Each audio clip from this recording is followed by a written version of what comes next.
O presidente da CBF, Edinaldo Rodrigues, se manifestou sobre os recentes casos de racismo no futebol. Ele disse que vai realizar reuniões no mês de junho com entidades ligadas aí ao futebol para debater medidas contra o racismo e todo o tipo de violência. A Conmebol também se manifestou e prometeu endurecer as regras para combater esse tipo de crime, principalmente a constância com que ele vem acontecendo. Sobre esse assunto, eu converso agora com o Marcelo Carvalho, diretor do Observatório da Discriminação Racial no Futebol. Muito obrigada, viu, Marcelo, por atender aqui a Band News FM. Como vai? Olá, tudo bem? Um prazer estar conversando com vocês. Infelizmente, estamos falando em cima de casos absurdos, mas devemos falar sobre o racismo na nossa sociedade. Perfeito. Eu gostaria de começar a nossa conversa aqui, Marcelo, falando sobre essa reunião que o presidente da CBF anunciou que vai fazer com as entidades ligadas ao futebol, como a FIFA e a Conmebol também. Na sua avaliação, essa é uma medida mais protocolar ou ela realmente pode surtir aí algum efeito para, de alguma forma, tentar diminuir esses casos de racismo durante as partidas? Essa é uma iniciativa importante, uma iniciativa necessária, só que eu acredito que além das instituições ligadas ao futebol, se vai ser discutido o racismo, é extremamente necessário a participação de entidades ligadas à questão racial. Se nós vamos discutir lá iniciativas de combate ao racismo, pessoas negras, entidades negras precisam fazer parte dessas construções.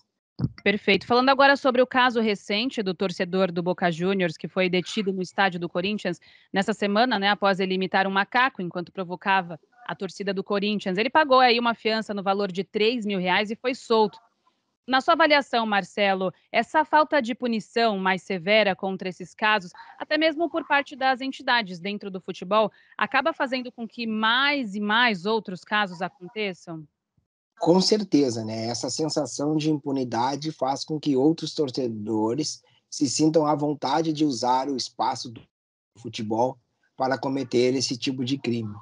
É fundamental que haja uma iniciativa maior das entidades que comandam o futebol para que coíbam essas atitudes, né? E isso passa pela punição, mas não só pela punição.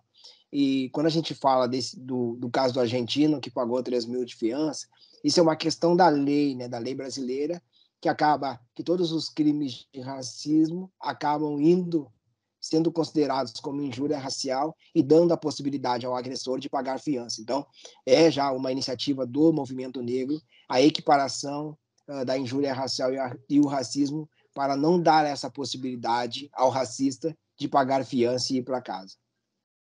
Em relação à própria ação mesmo de entidades ligadas ao futebol, de repente, se essa pessoa ou pessoas que cometem esse tipo de crime fossem banidas ali de participarem de estádios, participarem de partidas, será que quais seriam as medidas, né, do lado do pessoal do esporte mesmo, do futebol, que poderiam ser tomadas, poderiam evitar mais casos como esse? Eu acho que são duas possibilidades, né? A gente precisa punir o CPF e punir o CNPJ. A punição ela existe da proibição do torcedor ir ao estádio. A questão toda é quem controla se o torcedor de fato não está no estádio. Então esse é um cuidado que precisa ser tomado quando se pensar na aplicação da lei nesse sentido, né? De proibir o torcedor de ir ao estádio de futebol. Os clubes também precisam ser responsabilizados, porque a partir disso eles vão começar a cobrar esses torcedores, né? Vão começar a controlar a atitude dos seus torcedores. E também porque muito torcedor, com medo da punição do clube, ele vai pensar na atitude que ele vai tomar, com medo do clube ser punido. Então, eu acho que a gente precisa também pensar na punição aos clubes, na responsabilização aos clubes, para que eles tenham iniciativas de combate ao racismo entre os seus torcedores, entre os seus funcionários, entre os seus jogadores. O clube precisa participar desse debate, precisa promover o debate e a conscientização sobre a questão racial. E você tem algum balanço, Marcelo, sobre os casos de racismo em partidas dentro e fora do Brasil? De repente, os casos mais recentes? Os dados que nós temos o Observatório monitorou em 2022 26 denúncias de racismo no futebol brasileiro, 7 denúncias de racismo na Libertadores. O número é muito alto e, de novo, né, sem qualquer ação de combate ao racismo pelas entidades que deveriam combater o racismo no futebol brasileiro. Você deu aí esse balanço e tem muitos casos que aconteceram mesmo na Libertadores, né, com as torcidas. Teve ali a torcida do River, né, que jogou uma banana contra a torcida do Fortaleza na partida. O que a gente percebe normalmente, Marcelo, é que no meio dessa torcida de times de fora do Brasil, principalmente, não há uma repreensão entre eles mesmos sobre os atos, né? As pessoas acabam até dando risada, as pessoas que estão ali em volta, entre as pessoas que estão ali na mesma torcida. E eu queria saber como você avalia que o racismo no futebol é tratado em outros países. Há algum tipo de punição? Porque o que parece é que muitos se sentem inconfortáveis. É o que a gente precisa entender e pesquisar, como o racismo é tratado, por exemplo, na Argentina.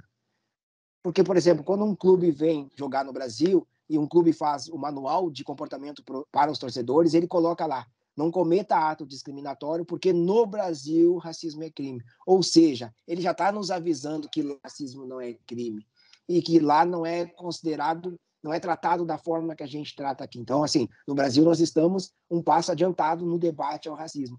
O racismo não é encarado fora do Brasil. Vamos trazer pelo menos o recorte para a Argentina da mesma maneira que a gente encara. A gente precisa dialogar e questionar a Conmebol de como ela entende esses atos discriminatórios. Ela entende como racismo ou ela entende como folclore? A partir do entendimento da entidade, de quem comanda a entidade, é que a gente vai poder cobrar atitudes mais fortes da Conmebol. Se a Conmebol entende, assim como é o cenário na Argentina, que isso não é um crime, a gente não vai ter punições mais fortes. Então, assim, a gente precisa dialogar com a Conmebol e que a Conmebol entenda que racismo é crime e que precisa ser punido com rigor.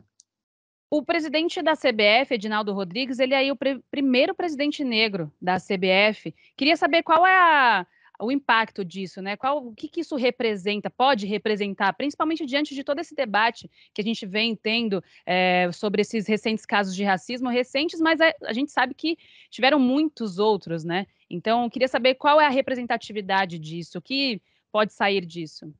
Tem uma questão de representatividade, né? Tem uma questão de espelho, assim. Ele está lá e pode inspirar outras pessoas negras a pensarem em chegar nesse espaço. Então, a presença dele nesse espaço é importante por isso. Agora, na questão da luta contra o racismo, aí já indifere se ele é negro, que aí vai depender das atitudes que ele vai tomar sendo presidente da CBF. Então, assim, se ele entende também o racismo como algo grave, que para ele, sendo um homem negro, isso é grave, aí a gente acredita que ele vai ter atitudes fortes. Agora, se ele não entende dessa forma, a gente vai ter uma continuidade daquilo que a gente sempre tem visto, né? O que a gente tem visto é, para quem comanda o futebol brasileiro, o racismo não é algo grave. O racismo é algo que não deve acontecer, mas que não é grave. E que muitas vezes a resposta é que o racismo faz parte da sociedade e que o futebol não pode fazer nada. O futebol pode, no mínimo, coibir esses atos. Perfeito. Marcelo, a gente fala muito sobre o futebol, né? Mas a gente sabe que o racismo está presente em todas as esferas, inclusive em outros esportes também, outras modalidades. O que a gente tem percebido é que o racismo está cada vez mais presente em outras modalidades. Em algumas a gente não percebe porque a presença de pessoas negras é muito pequena. Então a gente não percebe esse racismo. Mas aonde tem atletas negros, a gente percebe a presença cada vez mais forte do racismo. De novo, né? São pessoas que se sentem confortáveis em ter atos racistas.